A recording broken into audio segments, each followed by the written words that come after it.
Esta es la última clase del ciclo dedicado a batallas de la Antigüedad clásica y está dedicado a una batalla, la batalla de Pydna, que es quizá la menos conocida de todas las que se han tratado aquí, pese a lo cual es sin duda, desde el punto de vista militar y político, la más trascendente, la más decisiva en su momento.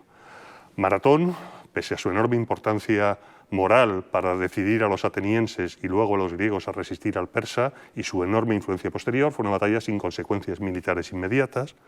Termópilas supuso básicamente el retraso de 3 días en el avance del ejército persa hacia Atenas, aunque su impacto emocional todavía resuena hoy. La batalla de Cannas, pese a ser un ejemplo de batalla perfecta desde el punto de vista táctico, no tuvo resultados ni a medio ni a largo plazo, salvo prolongar la agonía de lo que sería la derrota de Cartago. Pydna, en cambio, supone el final, la destrucción de uno de los reinos sucesores del imperio de Alejandro, el nuclear, el anclado en la misma Macedonia, y supone, por tanto, la destrucción del último obstáculo serio al dominio del Mediterráneo por la expansiva y crecientemente imperialista República Romana. Y en bastantes aspectos, además, como veremos, hay una relación directa entre Pydna y la guerra macedónicas con la batalla de Cannas.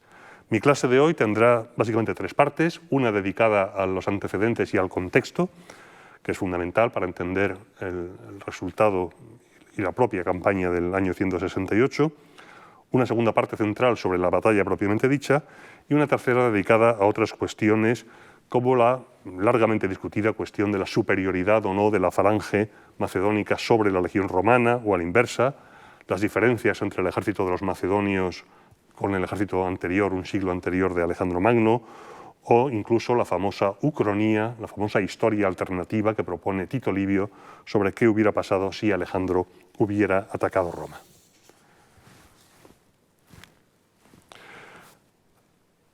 Hasta el año más o menos 220 a.C., la situación del Mediterráneo era casi independiente entre el Mediterráneo centro-occidental y el Mediterráneo oriental.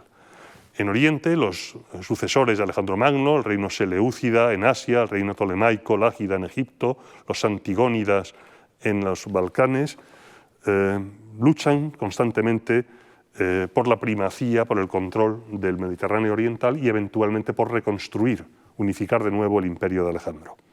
Mientras en Occidente, como hemos visto, Roma se hace con el control de Italia y a partir del 218 entra en una contienda decisiva con Cartago.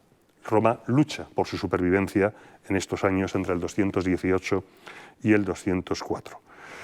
Bien, pues lo que va a ocurrir tras la eventual derrota de Cartago en el año 201 a.C.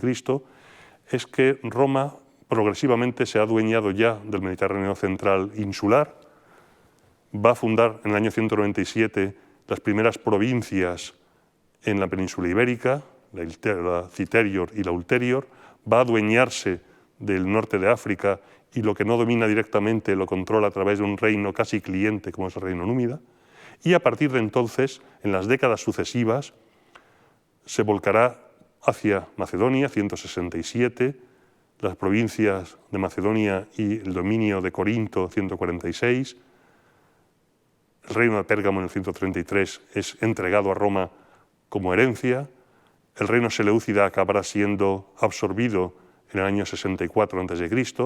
y finalmente, tras la batalla de Actium entre Marco Antonio y Octavio, acabará en el año 30 también Egipto inserto en lo que ya será el Imperio Romano. Por tanto, lo que hemos visto en este ciclo ha sido el proceso de construcción de una entidad griega frente a al mundo persa en el siglo V, IV, la progresiva conquista romana del Mediterráneo central en el III, y ahora nos pasamos al Mediterráneo oriental y el avance imparable de Roma, de la República, hacia el imperio. Es quizá un hecho poco conocido y poco valorado que durante la guerra con Aníbal, mientras Roma luchaba por su supervivencia con el ejército de Aníbal tras Cannas amenazando la misma Roma, la República tuvo que mantener un enfrentamiento simultáneo con la Macedonia de Filipo V, con el rey Filipo de Macedonia. Desde esta primera guerra macedónica era solamente cuestión del tiempo que Roma se volviera o se revolviera contra Filipo o contra sus sucesores. Tras enterarse del resultado de la batalla de Cannas, de la que hablábamos el otro día, Filipo V se aprovechó y forjó o creó una alianza, un tratado firmado con Cartago para luchar conjuntamente contra Roma. De hecho, Filipo envía embajadores no a la metrópoli, sino a reunirse con el ejército de Aníbal, y es con Aníbal propiamente dicho, casi un hegemón helenístico, con quien Filipo firma este tratado. Curiosamente, la versión casi literal del tratado que nos proporciona Polibio no indica o no implica que los macedonios fueran a cruzar el Adriático con un ejército para unirse a Aníbal contra Roma. Posiblemente Aníbal, en este momento, victorioso en Cannas, todavía no lo necesitaba, ni siquiera lo deseaba. Pero en la versión posterior que nos transmite Tito Livio, ya en época de Octavio Augusto, en época del Imperio Romano, sí se menciona que la intención del rey macedonio era cruzar a Italia y conquistarla. Puede ser una fabricación a posteriori para justificar la agresividad romana hacia Macedonia.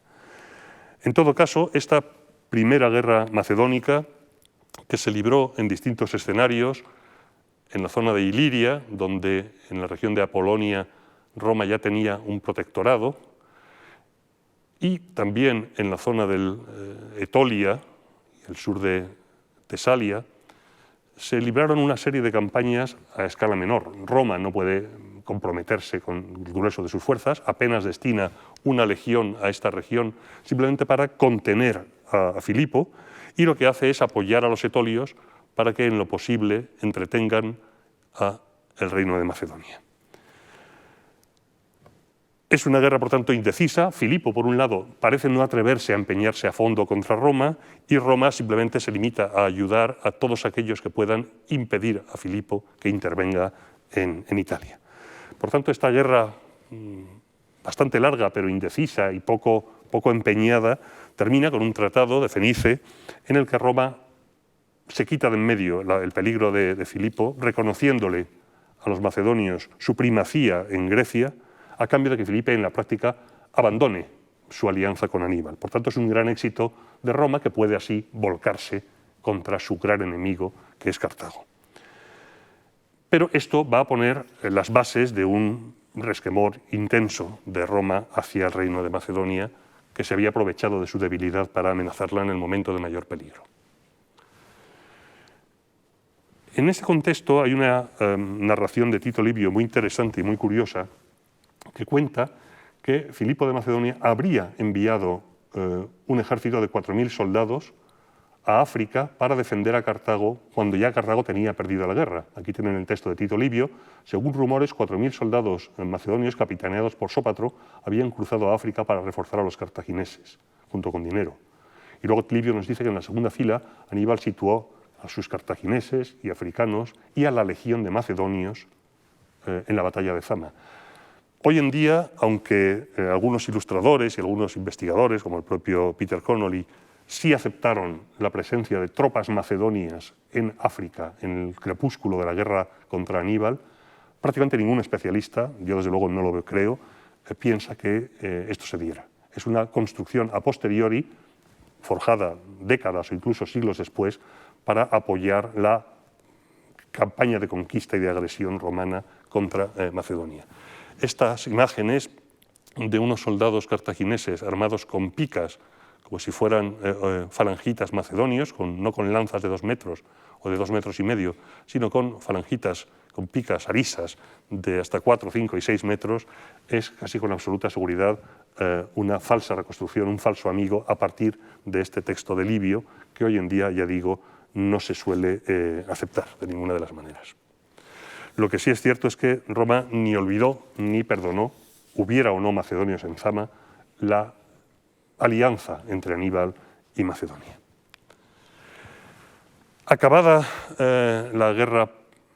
de Cartago, Roma se encontró pues, libre para nuevas expediciones o nuevas aventuras. Y en ese sentido conviene ver esto. Esto no se entiende, no significa nada. Es una larga serie de campañas entre el 225 o 218, el comienzo de la guerra de Aníbal, y la conquista de Numancia en el 133, o la Tercera Guerra Púnica, la destrucción de Cartago en el 146. Esto es una lista que no nos dice nada, pero si lo hacemos de manera gráfica empezaremos a ver algunas cosas que yo creo que son interesantes. En primer lugar, en la fila superior están las guerras a gran escala, las campañas a gran escala, la Segunda Guerra Púnica y la Tercera Guerra Púnica contra Cartago, separadas por muchas décadas, y luego las sucesivas guerras contra Macedonia, la primera, de la que ya hemos hablado, la segunda, la tercera y la cuarta. Y por debajo, las guerras de conquista en Hispania, las guerras celtibéricas, incluyendo la guerra de Viriato, y las guerras de Lusitania, incluyendo la guerra de Numancia. Lo primero que vemos es cómo Roma procura evitar, pese a lo que solemos creer desde la península ibérica, librar guerras menores, y las guerras de Hispania son en este sentido guerras menores, mientras está librando las grandes campañas en las que se juega su propia supervivencia. Por eso las guerras de Celtiberia y Lusitania, la segunda celtibérica, la tercera celtibérica, están escaqueadas entre las grandes campañas, mucho más serias, mucho más costosas en medios y en hombres, contra Macedonia o contra Cartago. El caso de aquí es un caso especial, lo veremos enseguida.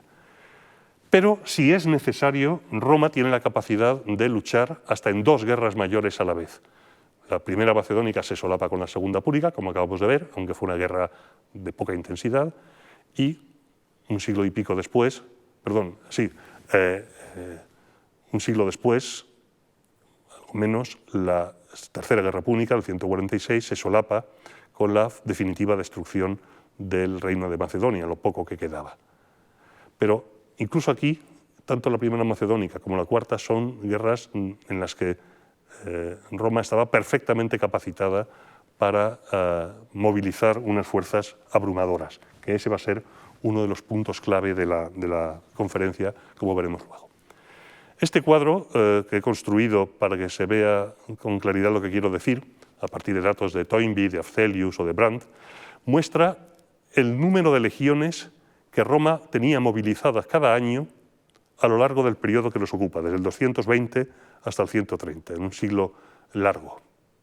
En la parte de abajo, esto es secundario para lo que nos interesa ahora, están las legiones que sirvieron en la península ibérica, en Hispania, que en algunos casos son una proporción muy baja del total del ejército, y hacia el final del periodo, cuando se completa la conquista de la meseta, con la caída de Numancia y la muerte de Viriato, llega a ser un porcentaje sustancial del conjunto del ejército romano movilizado. Pero lo que nos interesa ahora es este cuadro. Fíjense la diferencia. Durante la Segunda Guerra Púnica, que es este periodo, Roma moviliza entre 20 y hasta 25 legiones, de 5.000 hombres cada una, más las correspondientes tropas auxiliares. Es decir, cientos de miles de hombres en armas en la época de la batalla de Cannas, 216. Justo tras Cannas, Roma puede movilizar hasta 5 legiones más de las que tenía. Sus recursos son aparentemente inagotables. Esto es Zama. Estamos hablando de 20 y tantas legiones. En cuanto termina la guerra, en el 201, hay una desmovilización masiva y en las décadas siguientes se ven perfectamente los picos de las guerras contra Macedonia. Aquí la Segunda Macedónica, la guerra de Antíoco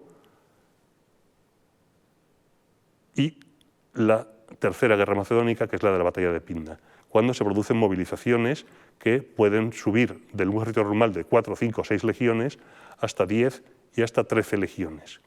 Pero en ningún caso, ni en la época de Magnesia, ni en la época de Pydna, ni siquiera en la última guerra contra Cartago, cuando Cartago es destruida, ni siquiera en la guerra servil a Sicilia, en la movilización que hace Roma tiene comparación posible con lo que fue la Segunda Guerra Púnica.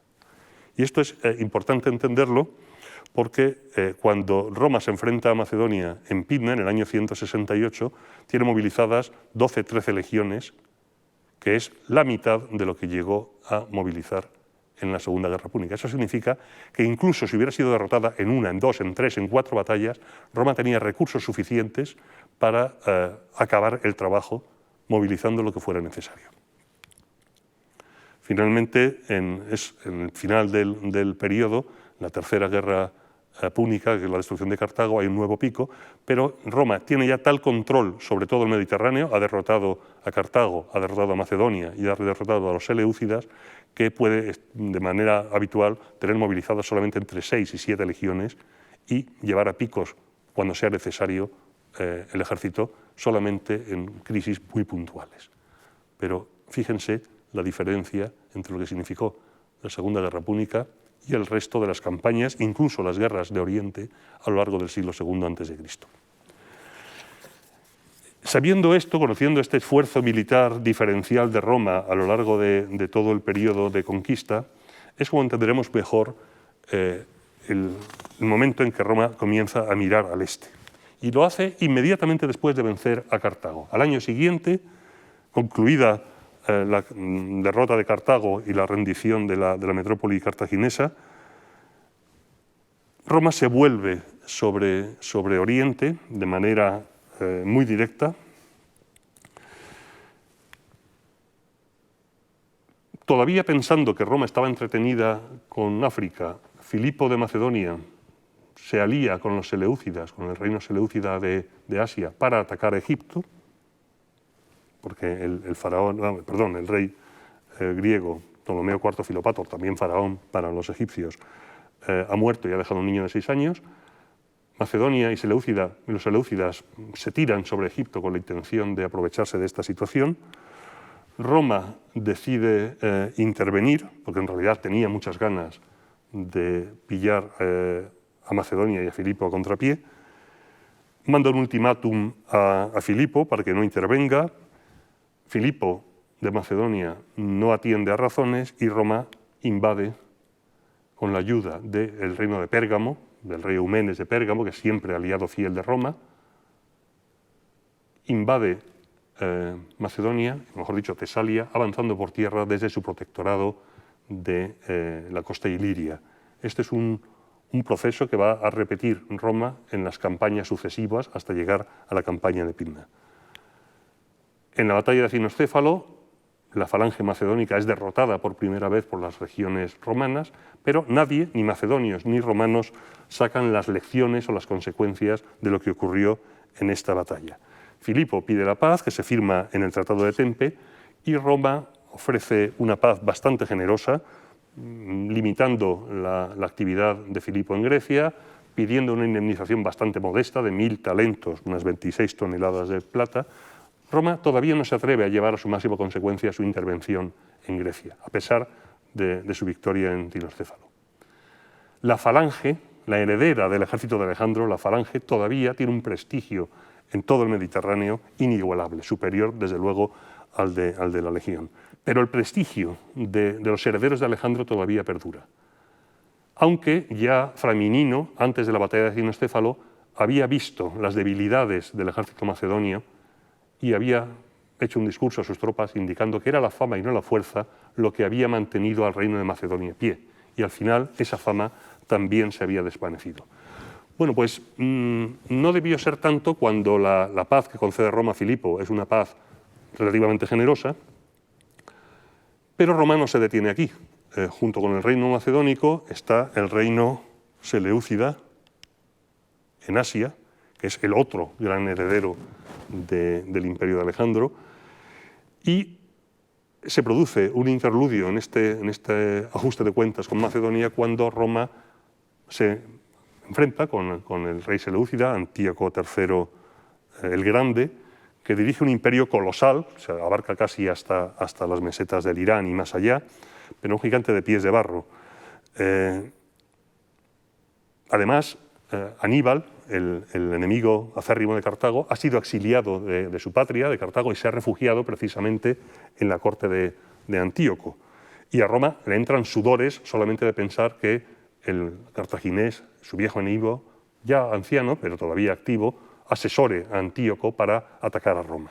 hasta el punto de que a Roma le preocupa que los seleucidas invadan Sicilia, guarnecen Sicilia, pero todo indica que a pesar de los temores de Roma, Antíoco no hizo mucho caso a Aníbal y la campaña que se libró es la primera en la que fuerzas romanas desembarcaron en Asia y se enfrentaron con el ejército seleucida, el otro gran ejército sucesor de Alejandro, en la batalla de Magnesia.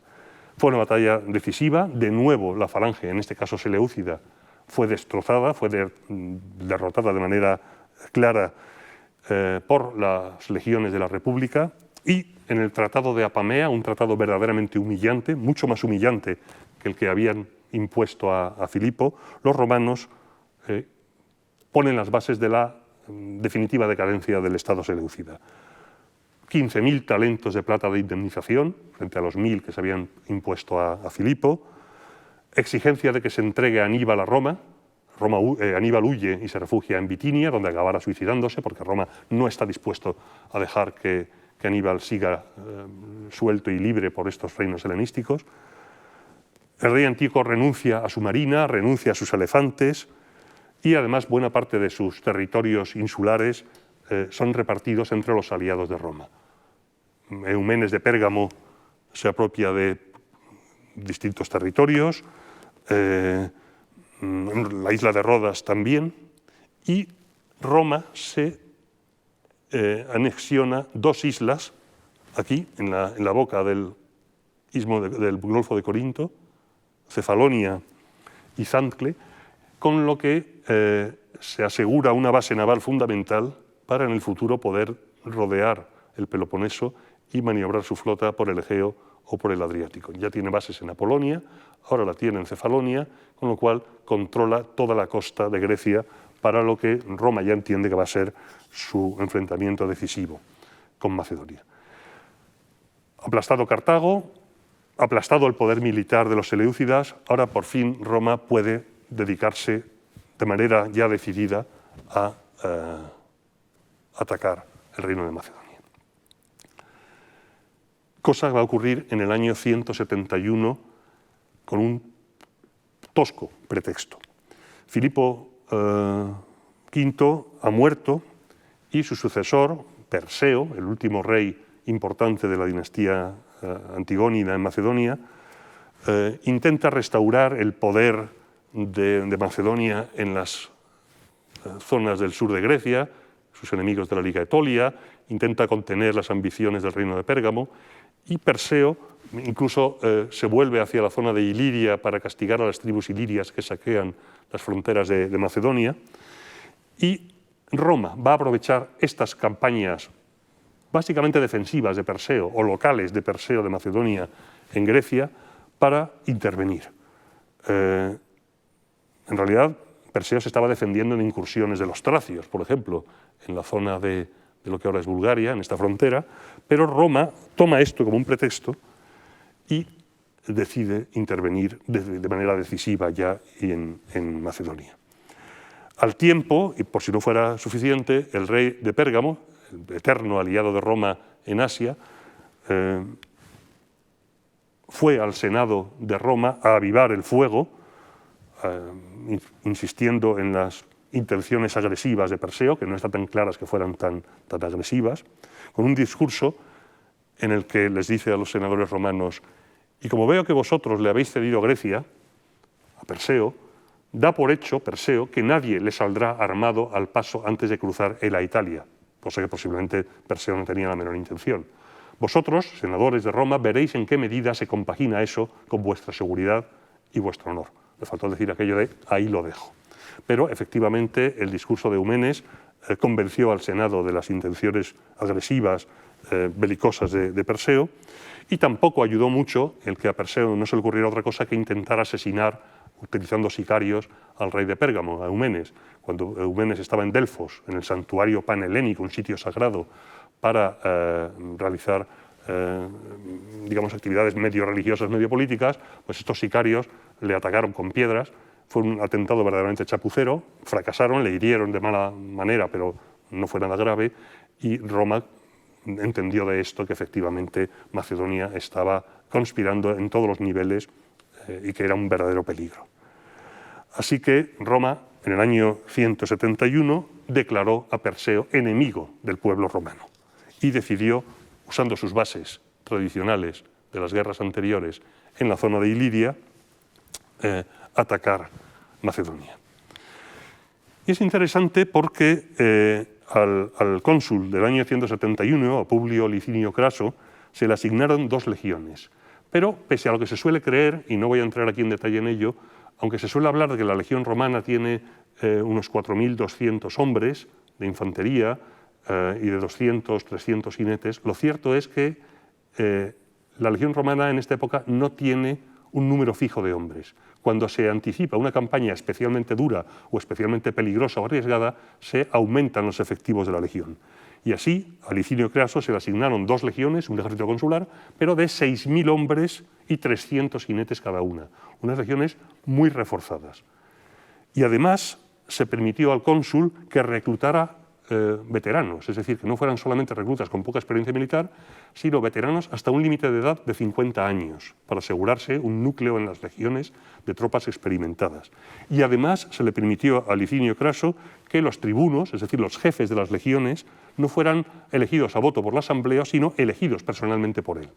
Todo esto indica que los romanos veían a Perseo y a Macedonia como un enemigo verdaderamente peligroso, al que había que combatir con el mayor esfuerzo posible, al menos en la eficacia de las legiones y de sus mandos.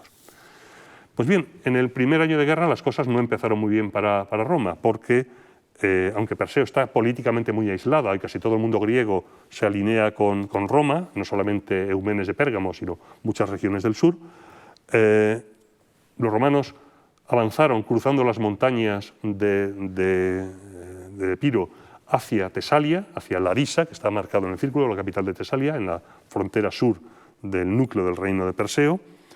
Perseo no atacó a los romanos en su tránsito, donde hubiera sido fácil embotellarles en alguno de los múltiples desfiladeros, y al tiempo Eumenes mandó tropas que se reunieron con las romanas en la zona de Larisa, en el centro, en la capital de Tesalia. Al tiempo, y aprovechando su dominio de Cefalonia, que hemos comentado hace un momento, una flota romana entró en el Golfo de Corinto, desembarcó en la zona de Beocia, en la zona de Tebas, y conquistó y saqueó una de las pocas ciudades griegas del sur que todavía estaban aliadas con Perseo de Macedonia. Esto demostró a los atenienses, a los aqueos, a los etolios, a los beocios, quién era el bando más fuerte. Y en lo sucesivo, Perseo estaría prácticamente desnudo de alianzas o de ayuda procedente del sur de Grecia. Bueno, pues aún así, a pesar de estos inicios auspiciosos, el ejército macedonio marchó desde el norte y se enfrentó en la batalla de Calínico con el cónsul romano y le derrotó. Es decir, los romanos sufrieron una derrota táctica, sufrieron muchas bajas, pero Perseo, como buen general helenístico, no quiso aprovechar la victoria hasta las últimas consecuencias, se retiró, dejó vivir de alguna manera al ejército romano e incluso mandó un emisario tras su victoria ofreciendo la paz, al modo helenístico, y se encontró con la misma actitud que los romanos habían tenido con Cartago después de Cannas, como comentó mi colega Alfredo Pérez Rubio en la conferencia anterior. Roma, con una extrema agresividad, rechazó, y más en un momento de derrota, cualquier oferta de paz del enemigo. Así que durante el invierno la guerra se estancó y Perseo perdió su oportunidad pese a sus victorias iniciales. En los 2 años siguientes, de nuevo Perseo se manifestó como un buen general, un general hábil, que obtuvo ventajas tácticas en varias ocasiones, pero que desaprovechó una y otra vez. En el año 170 cambió el cónsul, se fue el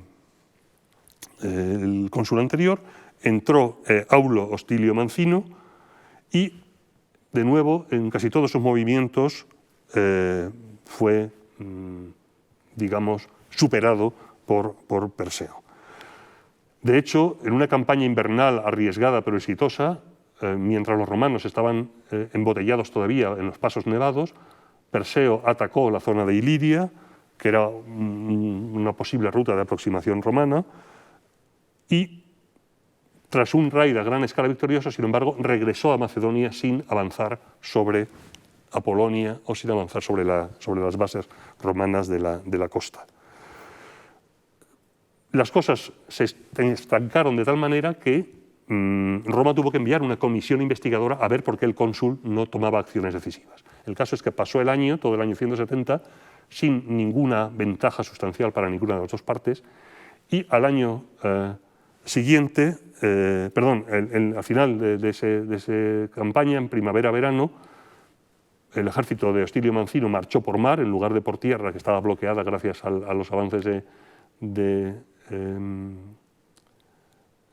Perseo, pero no consiguió más allá de establecerse en la zona de Tesalia. De manera que fue al año siguiente, en el año 169, cuando de nuevo un nuevo cónsul, en este caso Marcio Filipo, avanzó por tierra, y aquí sí se consiguieron las bases de lo que luego sería la decisiva victoria romana.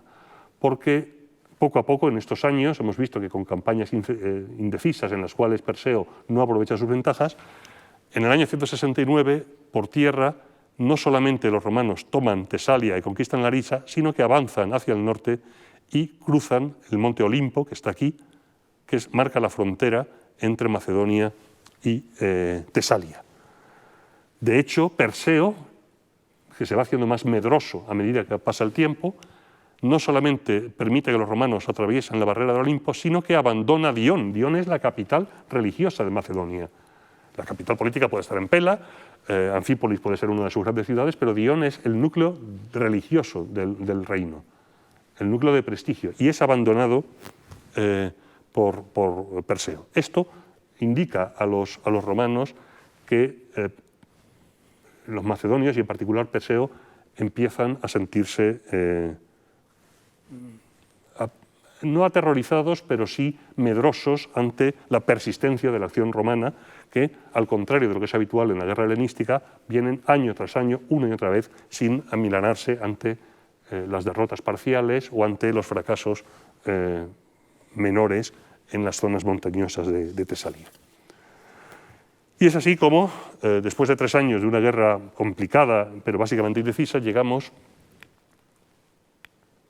al año 168, cuando es nombrado cónsul Emilio Paulo, Lucio Emilio Paulo, que, entre otras cosas, era hijo del cónsul muerto en la batalla de Cannas, según vimos la semana pasada.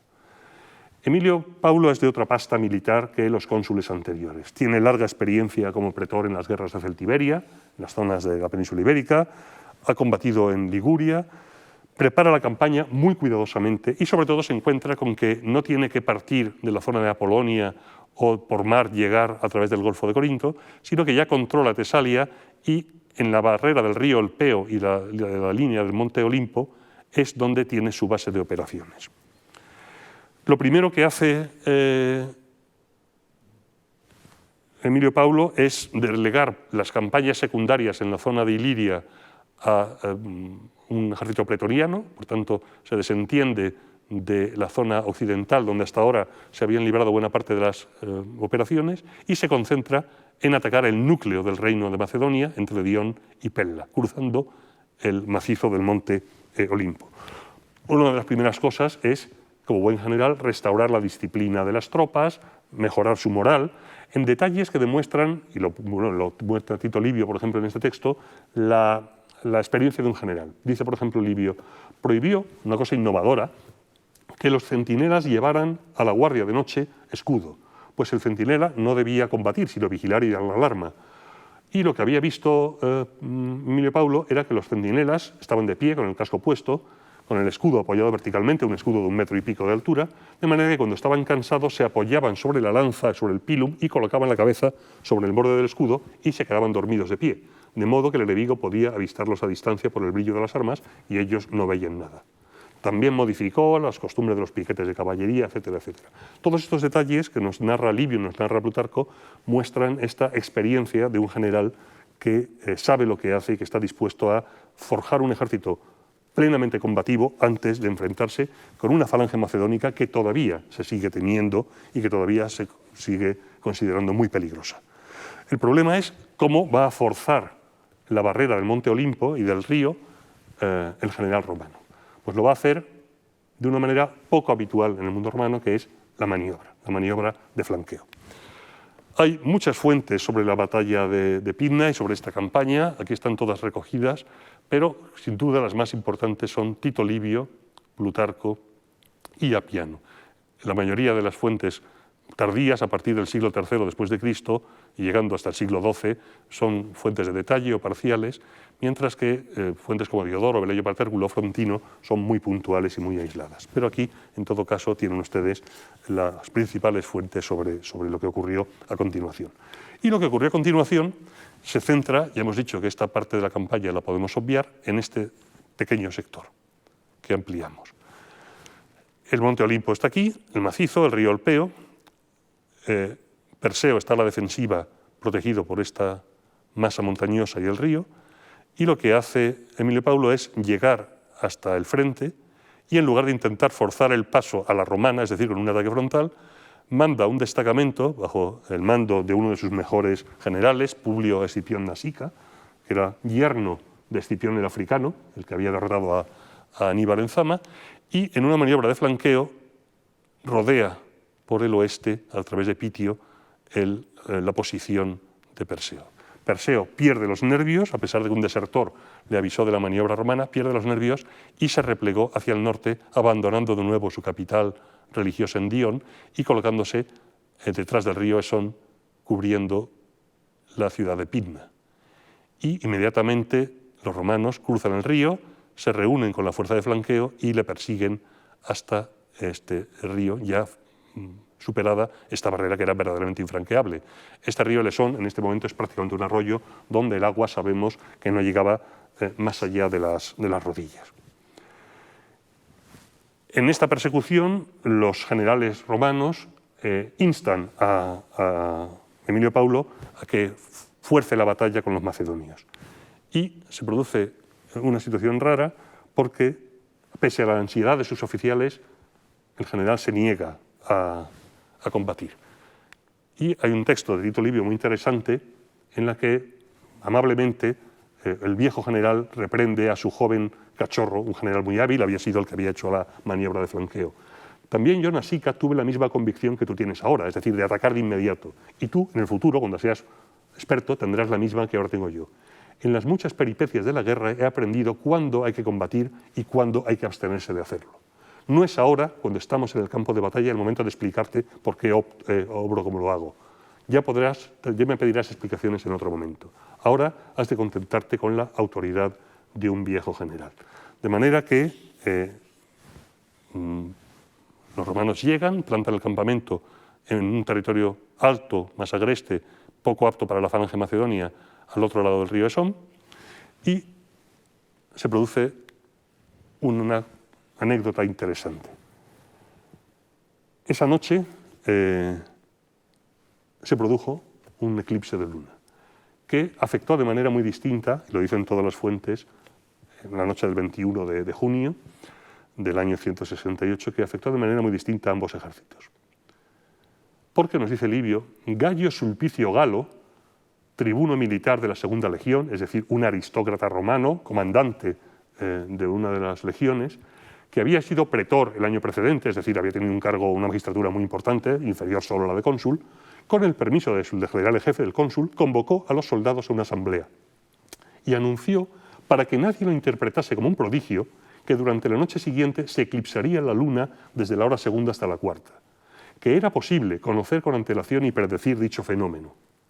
Cuando en la noche que siguió a la víspera de las nonas de septiembre en el calendario previo al juliano, que corresponde a junio, la luna se eclipsó a la hora señalada, a los soldados les pareció casi divina la ciencia de Galo, ciencia básicamente griega, por otra parte. Sin embargo, en los macedonios tuvo el efecto de un prodigio funesto que presagiaba el ocaso de su reino. En el campamento macedonio hubo gritos y lamentos hasta que la luna apareció de nuevo. Tenemos, pues, un ejército agresivo, bien entrenado, al mando de un general experto, el romano, que estaba formado probablemente con en torno a unos 37.000 infantes y 2.000 jinetes, cerca de 40.000 hombres, incluyendo 2 legiones reforzadas, pero muchas tropas auxiliares itálicas, mercenarios, jinetes númidas y hasta 22 elefantes traídos desde África por su aliado Masinisa. El ejército macedonio era más o menos equivalente en número, unos 39.000 infantes, no voy a entrar aquí en detalles de los contingentes, y una caballería más fuerte, unos 4.000 jinetes, de los cuales 3.000 eran macedonios. Y es entonces, al día siguiente, cuando Emilio Paulo explicó a sus mandos, a sus generales, por qué había retenido al ejército el día anterior y no había librado batalla. Es que no hay diferencia entre ordenar a un soldado que coja sus armas en su propia tienda, a un soldado que no se ha cansado ese día con el esfuerzo de la marcha, ni con los trabajos de fortificación del campamento, que está descansado y con sus fuerzas intactas, haciendo que salga al campo de batalla en pleno vigor físico-mental. No hay diferencia entre esto, que es lo que vamos a hacer hoy, y por el contrario, enfrentarlo fatigado por una larga marcha, cansado por la carga, por la impedimenta, con la garganta reseca de sed, con el rostro y los ojos cubiertos de polvo, cuando abrasa el sol del mediodía a un enemigo fresco. Ahora es cuando explican a Sica y a sus hombres por qué el día anterior había decidido dar descanso a las tropas. Y es el momento en que se produce el choque. Aparentemente fue una escalada casi no casual, pero a partir de una breve escaramuza. Por lo visto, había el río que había a mitad en las líneas, en mitad de las líneas, era lo que aprovechaban los soldados de ambos bandos para coger agua. Bien los romanos, bien los macedonios, una especie de tregua tácita. Bueno, pues en uno de estos momentos, a eso de la hora novena, una cémila, un caballo, una mula, se escapó de los ciudadanos romanos y huyó hacia la orilla macedonia. 3 soldados romanos fueron a por ella, que estaba por la altura de la rodilla más o menos, y entonces 2 tracios enemigos, macedonios, cogieron el animal en el centro del cauce, tirando hacia la orilla, hacia su orilla. Los romanos los persiguieron y después de matar a uno de los tracios y recuperar el animal, se retiraron hacia su lado. Pero en la orilla enemiga había un destacamento de 800 tracios. Algunos de ellos, furiosos porque habían matado a un compañero ante sus ojos, cruzaron el río para perseguir a los autores.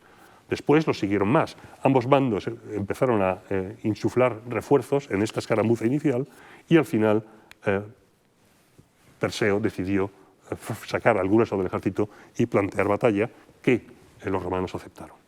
Por cierto, que pasa con el caso de Pydna algo como lo que veíamos con Maratón hace unas semanas, y es que hay muchas teorías alternativas sobre la posición de los ejércitos en el momento de la batalla. La que yo he escogido es una posición en la que los macedonios están en esta posición, con sus espaldas hacia Pydna, y los romanos vienen desde el sur. Sin embargo, uno de los mayores expertos en la campaña, Nicholas Hammond, que además fue un gran historiador militar, pensaba de manera contraria y consideró que los romanos habían venido desde el oeste y que por tanto habían arrinconado a los macedonios hacia el mar, cortándoles la retirada hacia Pydna y hacia el norte. No es una cuestión en la que se pueda tener una respuesta firme, pero en principio a mí me da la sensación de que la opción que he mostrado, que vengo mostrando, es más probable. Sea como fuere, y según hemos dicho, tras esta escaramuza de las caballerías y de los forrajeadores que estaban buscando agua, Perseo forma la falange y avanza hacia el río, que ya digo, apenas es un arroyo que no llega hasta las rodillas, y los romanos empiezan a sacar a sus tropas. Y avanzan agresivamente cruzando el río, que es poco menos que un arroyo. Y aquí se ve la impresión que tienen los romanos de lo que era un ejército macedonio en avance. En primer lugar, los tracios, de terrible aspecto, hombres de alta estatura, que bajo la blanca y reluciente armadura vestían negras túnicas y agitaban rectas por el hombro derecho sus pesadas espadas de hierro. Se refiere a las espadas de tipo latén que usaban los tracios junto con muchos otros pueblos del centro de Europa en esta época. Junto a los tracios formaban los mercenarios, cuyo equipamiento era de todo tipo, con los peonios. Y tras estos, las tropas macedonias, las tropas escogidas, lo más puro por su valor y juventud de los propios macedonios, relucientes con sus armas doradas y sus flamantes mantos de púrpura. A continuación, conforme iban formando, salieron del campamento macedonio las falanges de los cascáspides, los escudos de bronce, forrados de láminas de bronce, y llenaron la planicie con el brillo de su acero y del reluciente bronce. El avance era aparentemente arrollador y abrumador. De hecho, nos dicen las fuentes, nos dice Plutarco, los romanos hicieron frente a la falange, cuyo aspecto veremos enseguida, pero no podían doblegarla. Por ello, Salvio, el comandante de los Pelignos, un pueblo itálico aliado, cogió el estandarte de los que estaban a sus órdenes y lo arrojó a los enemigos. Los Pelignos, pues no les es ilícito ni piadoso a los itálicos abandonar su estandarte, corrieron hacia el lugar. Esto tiene toda la pinta de ser un tópico que pudo darse, lo más probable es que no.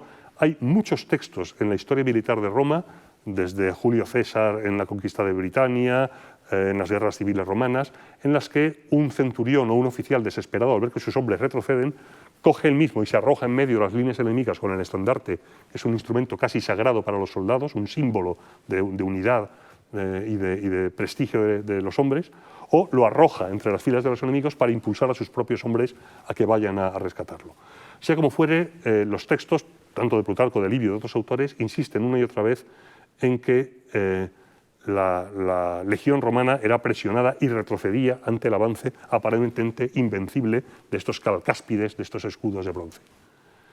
Fue entonces cuando, curiosamente, fue una maniobra de tropas secundarias, de tropas auxiliares, de tropas secundarias aliadas, la que empezó a decidir la victoria romana.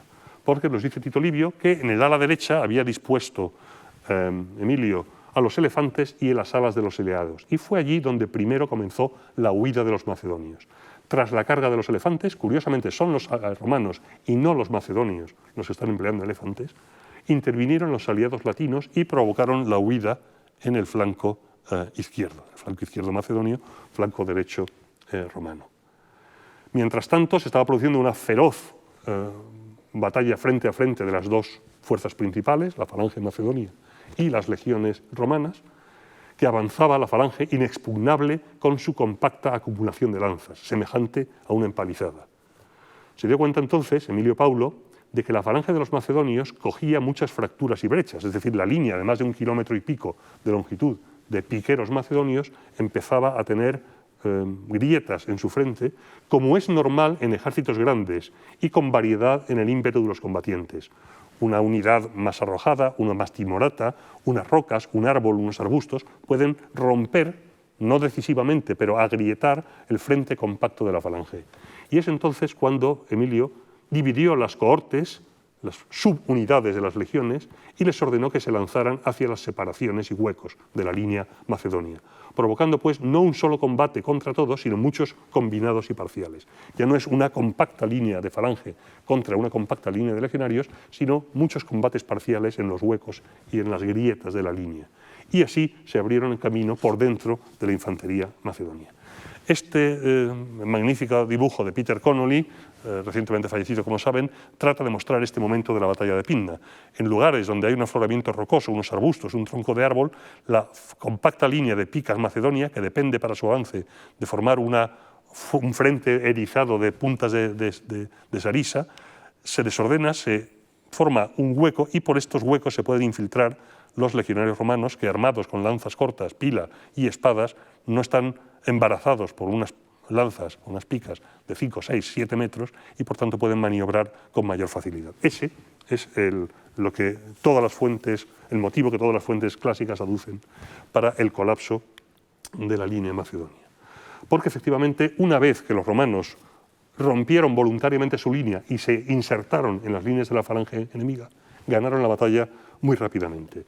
Esta contienda tan importante, nos dice Plutarco, tuvo un desenlace muy rápido, pues si empezaron la batalla a la hora 9, antes de la 10ª alcanzaron la victoria. La falange macedónica, desordenada, se quebró, huyó.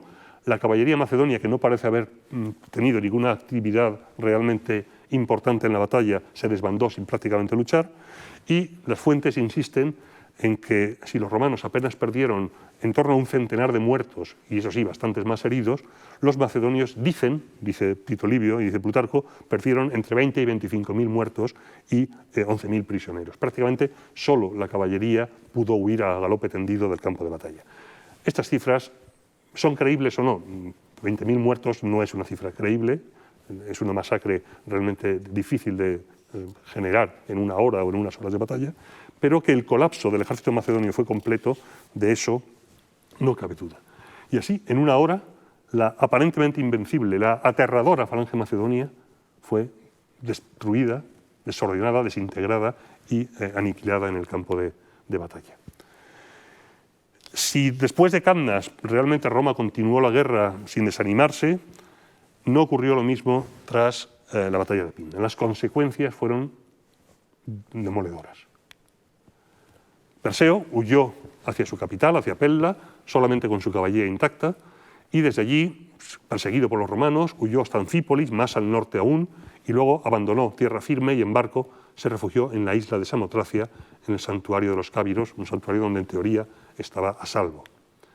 El ejército se desintegró, las ciudades abandonaron a Perseo y se rindieron a los romanos de manera casi inmediata, y es entonces cuando Perseo, derrotado, envía de nuevo mensajeros, como había hecho en tantas ocasiones anteriores, a pedir un armisticio, a pedir algún tipo de acuerdo. Y de nuevo Perseo muestra en la derrota, como lo había demostrado antes en la victoria, que no entiende la mentalidad romana, esa agresividad, esa resiliencia a la que se aludía en la conferencia anterior. Los romanos ya tienen la presa y no van a dejarla, no van ni siquiera ya a reconocer el carácter real de Perseo. La flota romana bloquea el santuario, aunque no entró en él, bloqueó la isla, y Perseo acabó rindiéndose y fue enviado preso a Roma, lo cual él en modo alguno esperaba. Él esperaba pues, algún tipo de negociación, una entrega de rehenes, una entrega de territorios, en fin, la guerra al modo helenístico, no al modo brutal como lo entendían los romanos.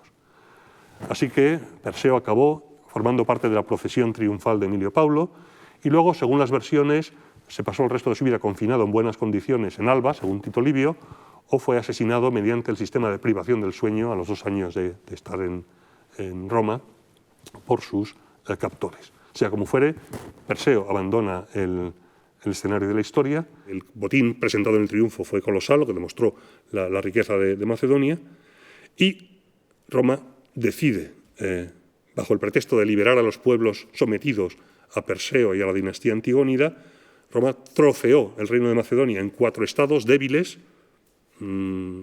repúblicas, acabando de golpe y porrazo con el reino heredero de Alejandro, un reino no ya secular, sino multisecular. Y la soberbia, el cómo Roma se desata a partir de este mismo año, es evidente en una anécdota que no me resisto a contarles. Ese mismo año. En ese momento, mientras Roma derrotaba a Perseo en la batalla de Pydna, había uno de los tradicionales problemas entre los seleucidas, antes derrotados por Roma, y los ptolomeos. Los seleucidas, aprovechando la guerra de Roma en Grecia, pues atacaron Egipto y el rey Antíoco IV, Epífanes, se planta ante Alejandría. Y los egipcios mandan una petición angustiada de socorro al Senado romano que envía a un solo hombre, bueno, una pequeña delegación, al mando de Cayo Popilio Lenas, un aristócrata que exige ver al rey seleucida. El rey va a verle, el encuentro se produce en las afueras de Alejandría, el romano solo, el seleucida con un ejército a punto de conquistar Egipto, y en ese momento, y este cuadro de finales del siglo XVIII, comienzos del XIX lo muestra, Popilio le entrega al rey seleucida un senado consulto, es decir, la decisión que Roma ha tomado al respecto del conflicto entre seleucidas y ptolomeos, es decir, interviniendo directamente ya en la política de estados ajenos. Le exige al rey que lo lea, Antíoco lo lee y después de leerlo, demudado posiblemente, promete que discutirá con sus consejeros las exigencias de Roma.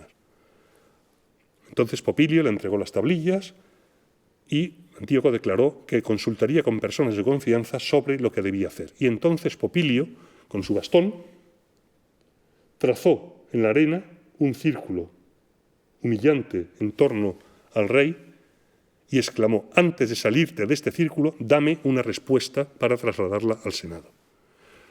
Hay que recordar que Popilio había esperado a tener certeza de la victoria de Pydna y de la derrota de Macedonia antes de entrevistarse con Antíoco.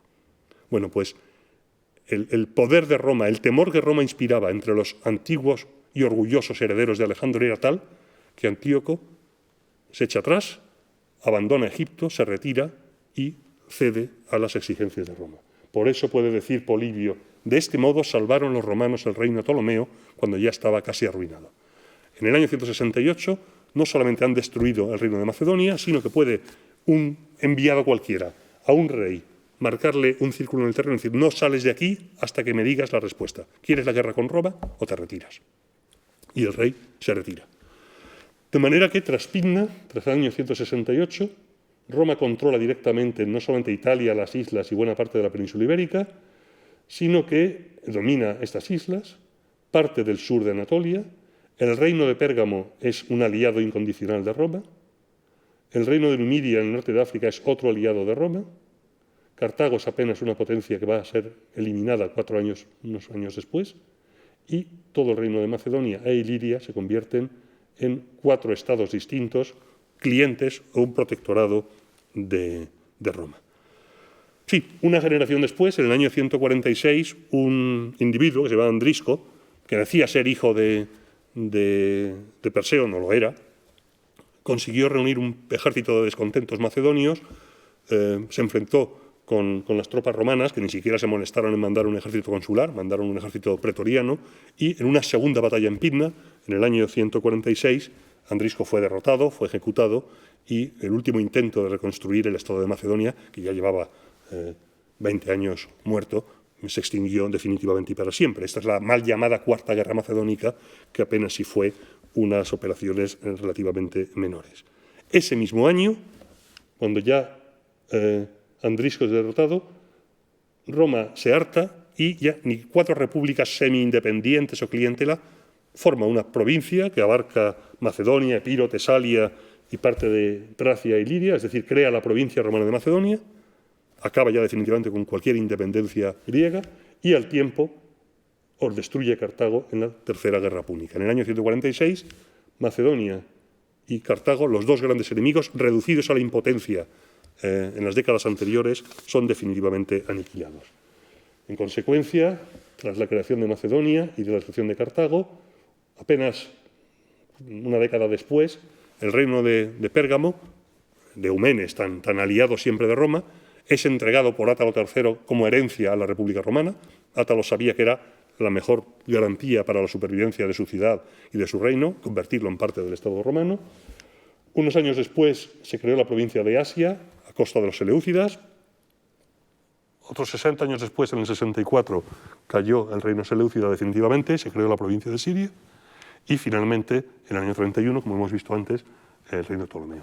Esta cascada de acontecimientos es la que se desencadena a partir precisamente de la derrota de Macedonia en Pydna y de la destrucción del Estado o del reino antigonida. La tercera y última parte de mi conferencia de hoy tiene que ver con algunas cuestiones relativas a Pydna y al ejército macedonio y su enfrentamiento con Roma. En primer lugar, como resultado de Pydna, se creó un monumento arqueológico en el santuario de Apolo en Delfos, que es extraordinariamente relevante para la historia del relieve histórico romano-republicano y para el arte romano-republicano en general. Y es este monumento, este pilar magnífico de más de 10 metros de altura, coronado al estilo jónico con un friso corrido que da vuelta a las 4 caras del pilar y coronado por una enorme estatua de Emilio Paulo. Lo interesante, por eso decía en la diapositiva anterior lo de vender la piel del oso antes de cazarlo, es que este monumento originalmente no estaba pensado para Emilio Paulo, sino que fue el rey macedonio Perseo quien, considerando que iba a ganar su guerra contra los romanos, ordenó que se fuera erigiendo un pilar triunfal donde iba a estar su estatua coronando el monumento para, en el momento de ganar la guerra, dedicarlo en el santuario de Apolo en Delfos, donde los reyes helenísticos, Prusias de Bitinia, Eumenes de Pérgamo y anteriormente todos los grandes estados griegos, desde Atenas hasta Esparta, habían entregado ofrendas o construido monumentos en una tradición que se remonta al siglo VIII a.C. Pues bien, Perseo había encargado este monumento, es vencido, es aplastado, y ¿quién sino? Emilio Paulo, en un acto de arrogancia muy poco habitual en la República Romana, que podría haberse sentido ofendida por algo que podría parecer propio de un rey, se apropió del monumento y lo erigió aquí delante, justo delante del templo de Apolo, en un lugar que ningún rey helenístico había ocupado antes. Ningún rey helenístico se había atrevido a colocar sus pilares delante, justo de la fachada, sino al otro lado del altar. La foto está hecha delante del altar, desde el altar. A mi espalda estarían los monumentos de Prusias y Eumenes, el trípode de la batalla de Platea, en fin, tantos monumentos heroicos de la tradición griega secular. Pues no, Emilio Paulo coloca el monumento y lo corona, dice Tito Livio, allí en Delfos ofreció Emilio un sacrificio a Apolo y reservó para sus propias estatuas como vencedor las columnas que se habían comenzado a levantar en el vestíbulo del templo con la intención de colocar sobre ellas las estatuas del rey Perseo.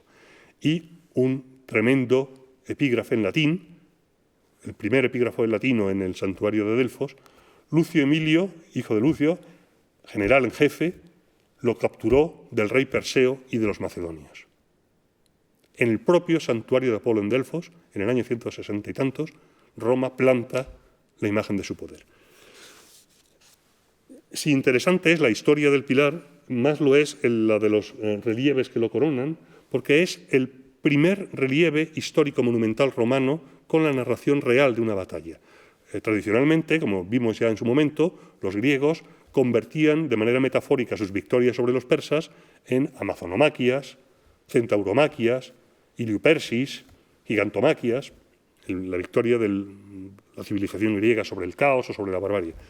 El enfoque romano, que es la creación del relieve histórico, encuentra en este friso una de sus primeras manifestaciones.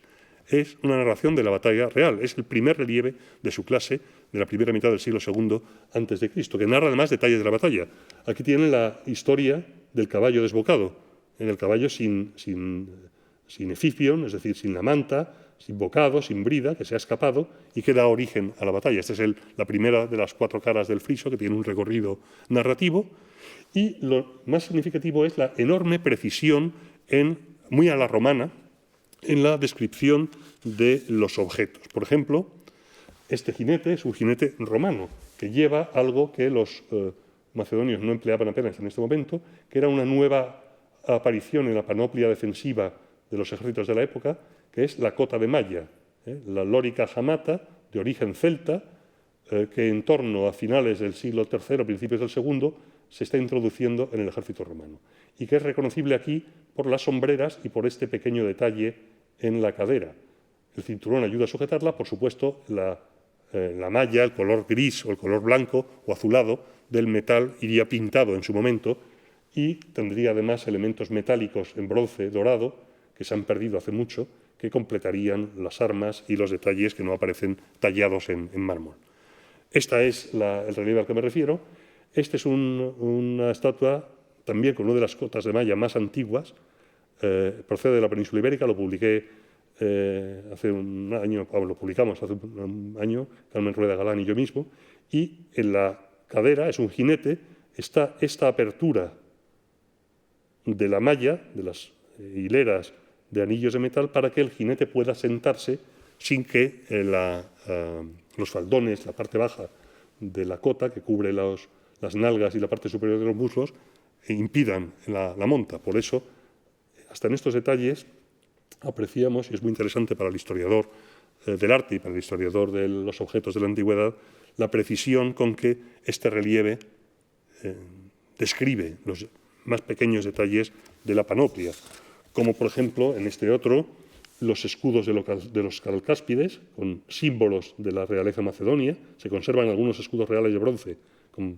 el frontal de bronce, que tienen este tipo de patrones, un jinete aliado, macedonio, y dos infantes romanos avanzando hacia la derecha, derrotando a los mercenarios galos desnudos de Perseo, derrotando a la falange y avanzando hacia la derecha. Aquí tenemos otro jinete romano y un soldado romano, otro con su característico scutum oval, con empuñadura horizontal, que vemos aquí. Es, por tanto, un monumento extraordinariamente interesante desde el punto de vista histórico. Otra cuestión que quería traer aquí a colación es la larguísima discusión que se prolonga hasta la actualidad entre especialistas y aficionados sobre las ventajas comparativas del sistema militar romano y el macedonio. Y recordaré que los aficionados a la ciencia ficción, a la literatura de ficción, juegan a menudo a las ucronías, es decir, la descripción de mundos alternativos posibles, si en momentos claves un acontecimiento histórico se hubiera producido de otra manera. La famosa novela pavana de Keith Roberts trata de un mundo en el cual la Armada Invencible ha conquistado a Gran Bretaña, a Inglaterra, y hay muchos what if de historias alternativas, ¿verdad? Si Kennedy no hubiera sido asesinado. Incluso uno de nuestros mejores novelistas históricos españoles, Javier Negrete, escribió una espléndida novela que se llama Alejandro Magno y las Águilas de Roma, que es un what if, ¿qué hubiera ocurrido si?, que en realidad retoma algo que no se inventa Javier Negrete, sino que se remonta nada menos que a Tito Livio. Porque quizá el primer escritor que se distrajo con estas especulaciones de historias alternativas fue Tito Livio, quien en su Historia de Roma, en el libro 9, ya jugueteaba con la idea de un enfrentamiento entre Alejandro y Roma. ¿Qué hubiera ocurrido si Alejandro, en lugar de atacar a Darío en Gaugamela, se hubiera vuelto contra Italia? Y, por supuesto, Livio concluye patrióticamente que Roma hubiera vencido, ya que sus generales no eran inferiores en valor, sus efectivos más numerosos. Y, efectivamente, aquí nos cuenta las ventajas del ejército macedonio. Y todo esto viene a cuento por la comparación entre unos ejércitos y otros en cuanto a número y calidad de soldados o volumen de las tropas auxiliares. Porque Tito Livio ya está dándonos la pista de la gran diferencia entre el ejército macedonio de Perseo y lo que había sido el ejército de Alejandro. Los romanos se enfrentaban con un ejército heredero del ejército de Alejandro, pero que no era el ejército de Alejandro Magno. Era un ejército que tenía muchas deficiencias en comparación. El modelo de legión contra falange es uno de los más discutidos en historia militar entre especialistas y aficionados. Uno entra en Google y teclea Legion versus Phalanx y se encuentran miles de discusiones, de foros, de páginas, etcétera, al respecto. Y lo cierto es que los propios romanos al principio no las tenían todas consigo. Hemos visto las precauciones que toman a lo largo de todas las guerras. Y, por el contrario, los macedonios, y en particular Perseo, se veían un poco, si me permiten la expresión, sobrados. En un discurso que nos transmiten las fuentes, se nos cuenta cómo Perseo se dirigió a sus tropas diciendo que considerasen, sus hombres, a la vista de su ejército, en qué medida, por el número y calidad de sus soldados, eran superiores a los romanos, unos reclutas alistados de prisa y corriendo para aquella guerra. Efectivamente, el núcleo macedonio es profesional, aunque también tiene reclutas. El ejército romano es un ejército, una milicia ciudadana reclutada cada año.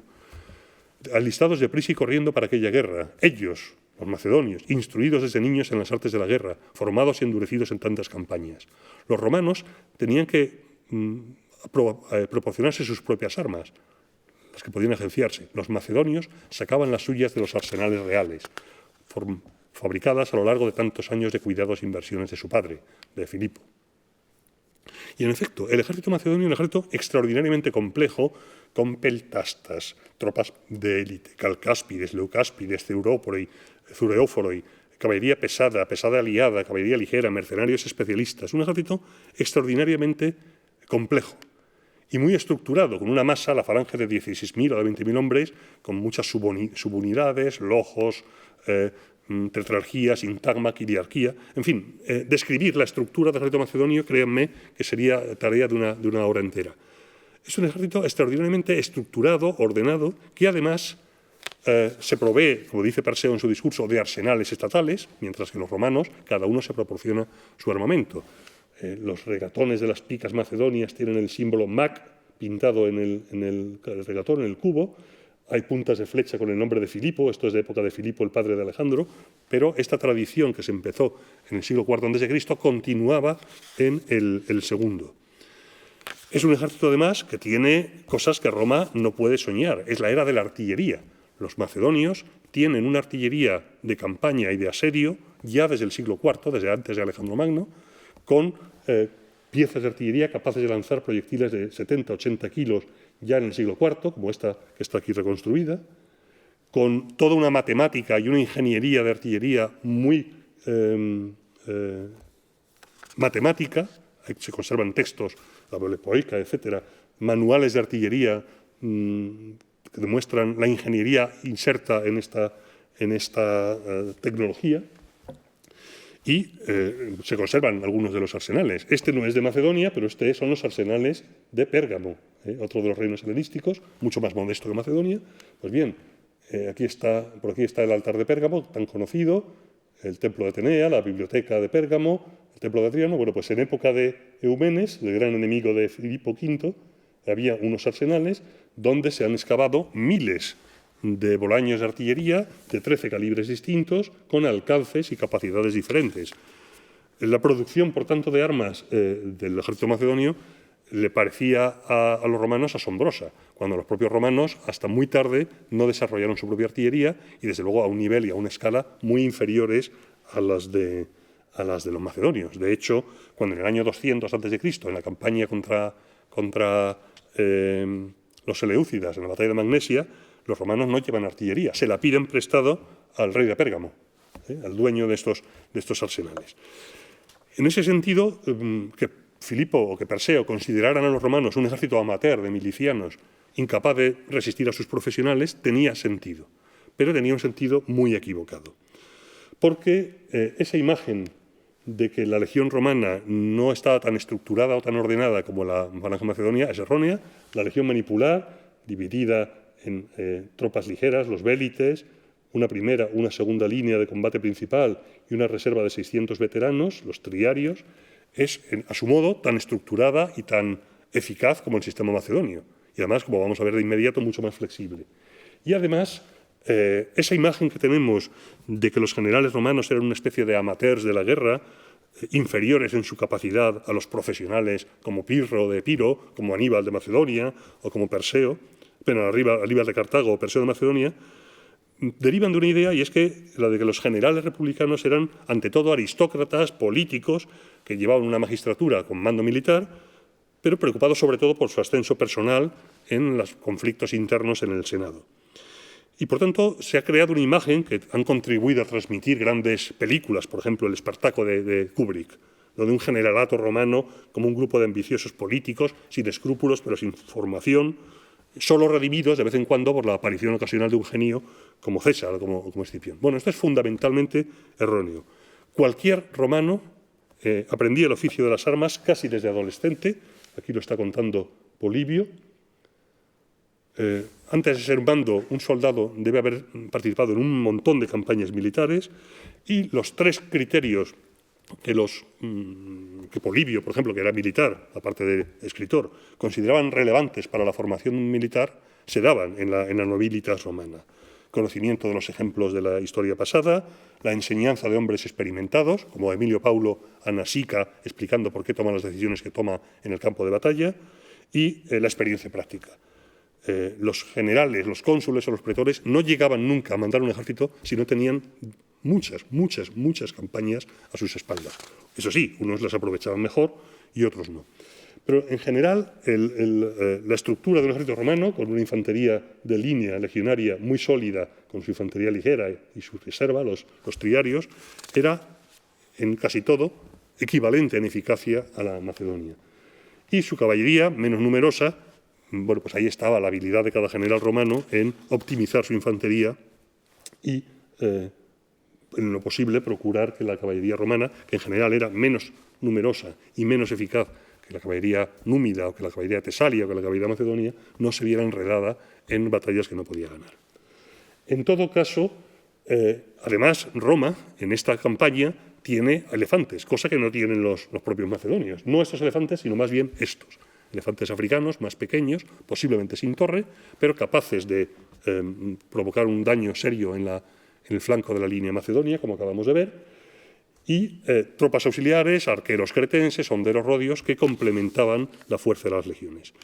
Y en ese sentido, el modelo macedónico, que es, como explicaba el otro día, es decir, el modelo de falangitas con picas de 4 y 7 metros según la época, no tiene nada que ver con el de la antigua falange griega de Maratón o de Termópilas, con hombres armados con lanzas de 2,5 metros. No tiene nada que ver el uso de una hoplita del siglo V de Maratón o de Termópilas con una lanza de entre 2,5 metros y 3 metros, con un piquero cuyo paralelo más cercano sería un piquero de los tercios, una sarisa, que según algunas fuentes como Teofrasto podía llegar casi hasta los 7 metros de longitud. En ese sentido, un hoplita griego que se enfrente con un falangita macedonio tiene una gran desventaja. Ahora, se puede colar empujando con su escudo y acercarse, y en ese sentido el macedonio estará en desventaja. Pero en una unidad formada, con hilera tras hilera de falangitas, se forma un verdadero erizo de puntas que una falange normal de hoplitas no puede romper. Por eso decía Polibio que la formación macedonia probó, por sus mismas acciones en época anterior, en época clásica, que era superior a las formaciones griegas, a las falanges griegas, y a las de Asia, a los persas. Y a la de los romanos, en cambio, aventajó a todos los pueblos de África y Europa occidental. Es decir, ahora se iban a enfrentar el modelo romano que había vencido a Cartago y a Hispania o a la Galia, y el modelo macedonio que había vencido a los griegos y a los persas. El aspecto de un falangita es aterrador, es este que tenemos aquí, pero aislado se ve fácilmente que está en seria desventaja. La pica la tiene que sujetar con las dos manos, con lo cual el escudo que ha de llevar es un escudo pequeño, mucho más pequeño que el escudo romano. Es un escudo de 50, 60 centímetros. El escudo romano mide 1,10 m, 1,20 m, cubre de los tobillos a los hombros y abraza bien el cuerpo. Para poder llevar la pica hay que disminuir el armamento defensivo, especialmente el escudo, de manera que mientras este combatiente, este calgáspide, esté junto con su sintagma, con sus 256 compañeros, en una formación cuadrada de 16 por 16 hombres, es invencible. Pero si se ve aislado, la situación cambia radicalmente. Se han hecho, por cierto, y traigo aquí a colación al gran Peter Connolly, distintos estudios de arqueología experimental con estudiantes universitarios que proporcionan visiones muy interesantes sobre las dificultades de maniobrar con rapidez con las picas, incluso si son más livianas que las que llevaban los macedonios en el siglo II a.C. Por el contrario, el soldado romano combate con un proyectil arrojadizo, el pilum, una jabalina pesada que arroja a una distancia de 15 a 20 metros, luego desenvaina y con espada y un escudo que le protege de arriba abajo, choca en el cuerpo a cuerpo. Mientras que no necesita mantener una rígida formación, como siempre se ha creído. Los romanos forman en esta especie de amebas, detrás de la infantería ligera, que les dan una gran flexibilidad táctica. Se pueden mover individualmente porque no hay una línea cerrada de picas que cubrir, y pueden incluso dejar huecos en su línea que están cubiertos por los manípulos de la segunda línea de príncipes e incluso por la reserva de triarios. En consecuencia, ya lo dice Tito Livio, las armas del macedonio, el escudo redondo pequeño y la pica larga. Las de los romanos, un escudo que protegía mejor el cuerpo y la jabalina, arma arrojadiza con un impacto bastante más fuerte y un alcance bastante más largo que el de la pica, el de la sarisa.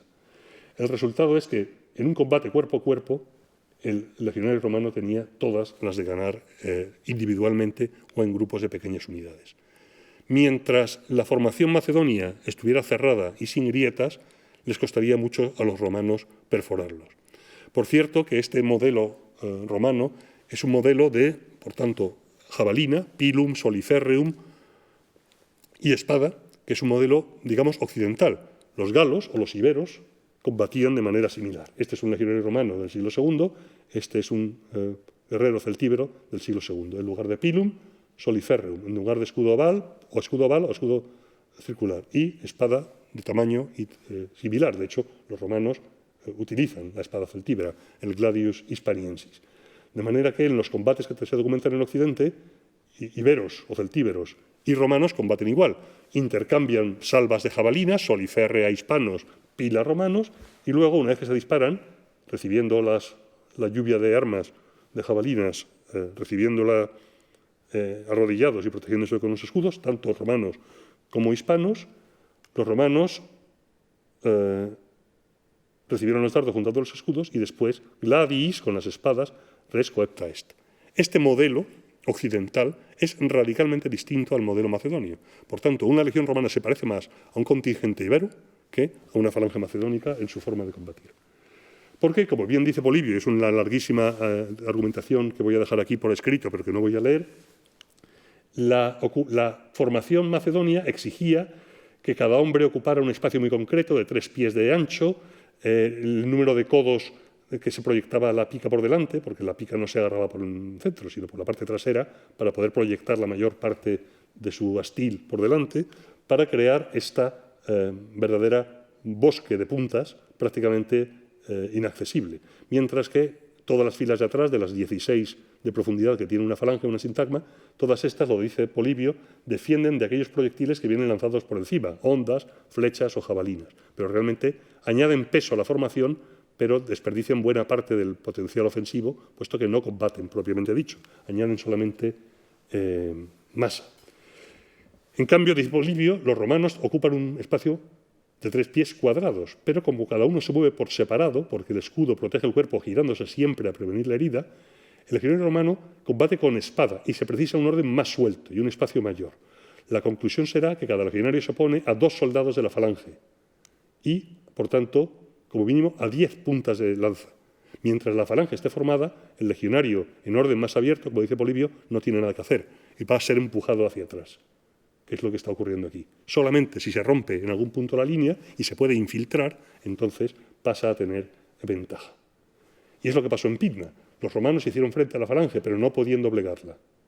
Unos trataban de golpear con sus espadas las sarices macedonias, cortar los astiles, y golpearlas y presionarlas con sus escudos, y apartarlos, agarrando las picas con sus propias manos. Emilio, dice Posidonio, se rasgó la túnica, puesto que los romanos retrocedían ante la falange, que no ofrecía ningún punto débil, sino que avanzaba contra ellos inexpugnable, semejante a una empalizada. De hecho, Plutarco nos dice que Paulo Emilio tenía pesadillas muchos años después de la batalla. Al ver la dureza y la formación compacta de escudos macedonios, se apoderó del general la inquietud y el miedo, pues jamás había visto Emilio Paulo espectáculo tan terrible. Él tenía experiencia en Iberia o en la Liguria, y muchas veces luego le vino al recuerdo la experiencia de aquella visión. Pero entonces se mostró ante sus hombres confiado y radiante.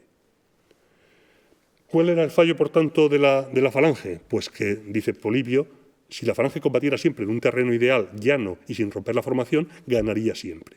Pero el terreno no es siempre llano, hay terrenos abruptos, hay terrenos con cuestas, hay terrenos con arbustos, y eso es lo que ocurrió en Pydna. Se dio cuenta, lo hemos visto antes, de que la falange tenía fracturas, dividió los manípulos y creó combates combinados y parciales. Esta es la fase inicial de la batalla, pero en el momento en que un árbol, un tronco, una roca creaba una brecha, los falangitas veían que los centuriones, la agresividad de los romanos se les colaba por entre las líneas. Hay además muchos otros factores. Roma usa elefantes que los macedonios no tenían. Y aparte de esta debilidad intrínseca de la falange, ya estoy acercándome a mi final, había en el ejército macedonio toda una serie de problemas que los romanos no apreciaban, pero que nosotros, con la visión posterior y comparando con el caso de Alejandro y del ejército macedonio original, resultan debilidades importantes.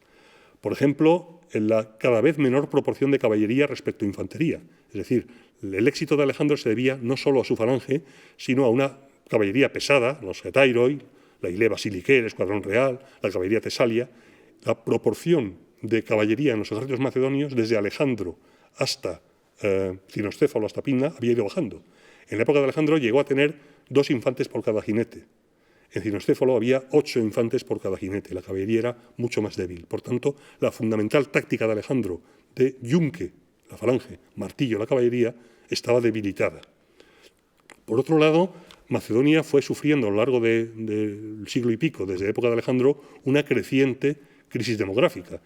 Los primeros sucesores llegaron a emplear veteranos de Alejandro hasta septuagenarios, e incluso más viejos, que por experiencia y valentía eran imbatibles. En época de Perseo, en época de Pydna, todos estos veteranos de Alejandro habían muerto hacía mucho. Pero sabemos de un importante descenso en el reclutamiento macedonio desde Filipo. Alejandro podía llevarse a Persia 30.000 macedonios y dejar reservas en Macedonia. En época de Cinoscéfalo, en el 197, Filipo V solamente pudo reclutar 16.000. Aproximadamente la cuarta parte de los que disponía, o la tercera parte de lo que disponía Alejandro.